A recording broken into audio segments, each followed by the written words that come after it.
So, welcome to the Kickass Midlife Method podcast. I'm your host, Rachel. I'm joined by women from the community, and we're talking today about midlife women and perfectionism and how actually your desire to be perfect often holds you back. So, I'm coming at this because I've just read a really good quote in this book, Meditations for Mortals, which really resonated with me in terms of reading lots of my clients' feedback every week. And this kind of inner critic and perfectionism comes up quite a lot. So I thought it was a good topic to discuss.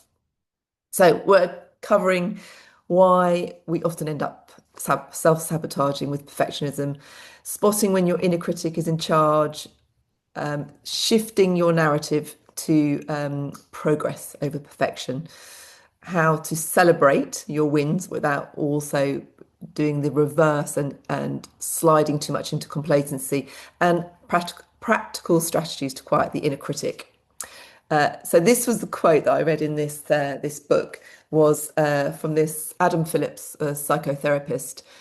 Were we to meet this figure socially, this accusatory character, this unrelenting fault finder, excuse my spelling mistakes, we would think there was something wrong with her or him. She would just be boring and cruel. We might think that something terrible had happened to her, that she was living in the aftermath or the fallout of some catastrophe.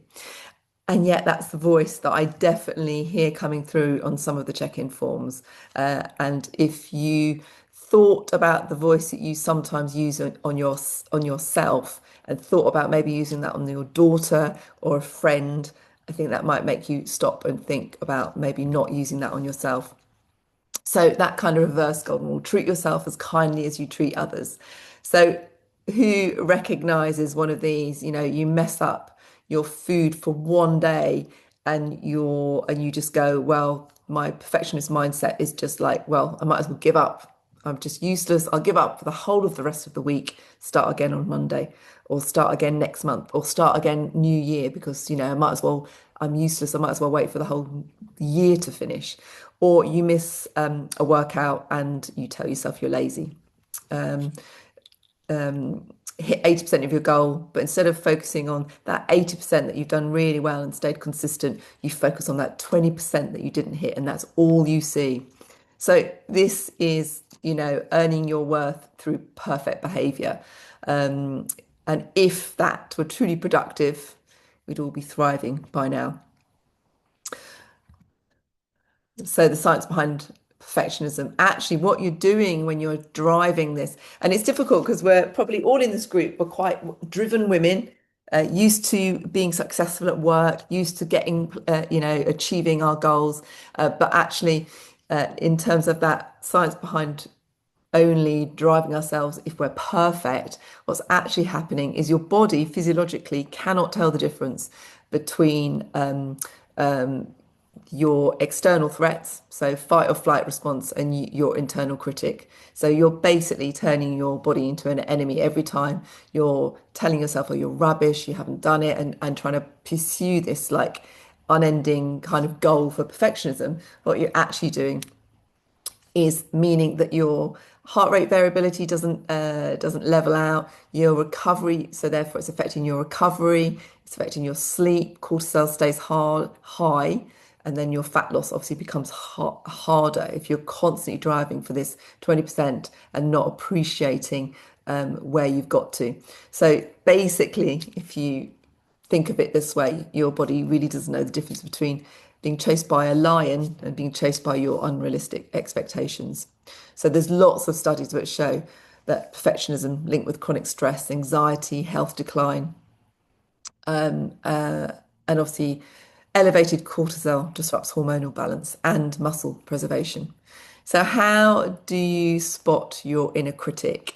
You downplay wins. I mean, I don't know how many times I've heard women in the group say something like they've lost a bit of body fat, but actually they not focused on that. They're focused on like, yes, but I need to lose this, and not celebrating that, or comparing.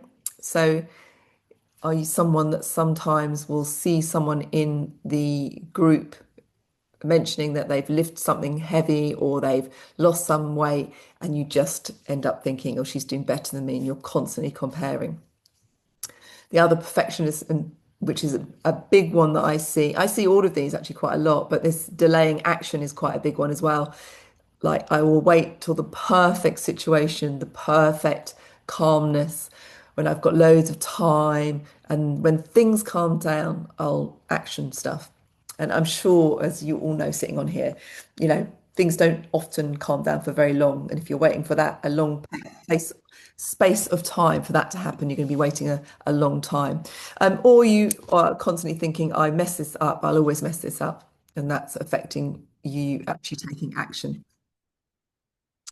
So, how to deal with it? So, you reframing from critic to coach. So, a bit like you train your muscles, you train your brain, you train your inner voice like a muscle. So, your inner voice is not the enemy, it's just it's not untrained. So, it's like anything, it's like your mindset about reframing narratives. So, if you imagine that your inner voice, if you've got this inner critic, is basically like you've let a toddler loose to drive a Ferrari. You need to put the toddler back in the back seat, and you need to take control. So, three techniques is to notice the language when you say I should, I failed, or I can't, and challenge that. Challenge when you're this is quite a good one to do maybe when you're doing your check-in forms, when you're doing that check-in form and you're maybe just catch whether you're saying anything that is that kind of self-critical.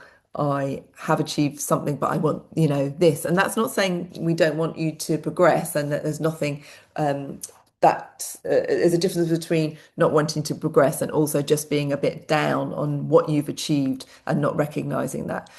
Replace it with a statement rooted in fact. So for instance, rather than thinking I'm useless, I didn't track, you can think about things like I didn't track perfectly, but I stayed aware and consistent. And then it's really about reframing your narrative around progress. So rather than everything has to be perfect, I have to hit every single goal that I've set myself. I've got to hit it by these targets this time. I can only do these workouts if I've got absolute the right amount of time. I can only eat really well on the week if I've got a clear run of it. Otherwise, I'm just going to give up now because this week looks really difficult. So I've got a work thing, so I can't possibly eat well when I've got a work thing. Think about progress over perfection. So, what can you do in the moment that is actually progressing you to your goals? Because those little steps that you take day in, day out lead to a big, you're climbing up the mountain. You will, in all journeys, as I'm sure you all know and have experienced, have moments when you're climbing and then you'll have a drop. And it's actually about keeping on going through those drops and thinking it's not because I can't do it and I'm a failure, I'm not perfect. That's just the rule of life. And it's about building those little steps. Momentum always builds belief. So the more you do it, the more you get more energy and the more you see from your actions the results. A really good book, James Clear, Atomic Habits, is another good book to read. So in a way, thinking about changing your identity and how you see yourself. I know I've spoken to lots of women recently who, if you've had many failures over many years about losing body fat, you can start thinking it's you and start thinking, I'm just that woman who can't achieve it because I've failed. And it's actually the systems that you've used that are not working. And it's about changing your identity to be through small repeated wins. So this is what I was touching on before. There's a difference between obviously celebrating your wins and then sitting back and being quite complacent. There's a line to be trodden. There's the inner critic. We don't want to be the inner critic, but neither do we want to also lose all accountability to ourselves and be like, oh well, that's good enough.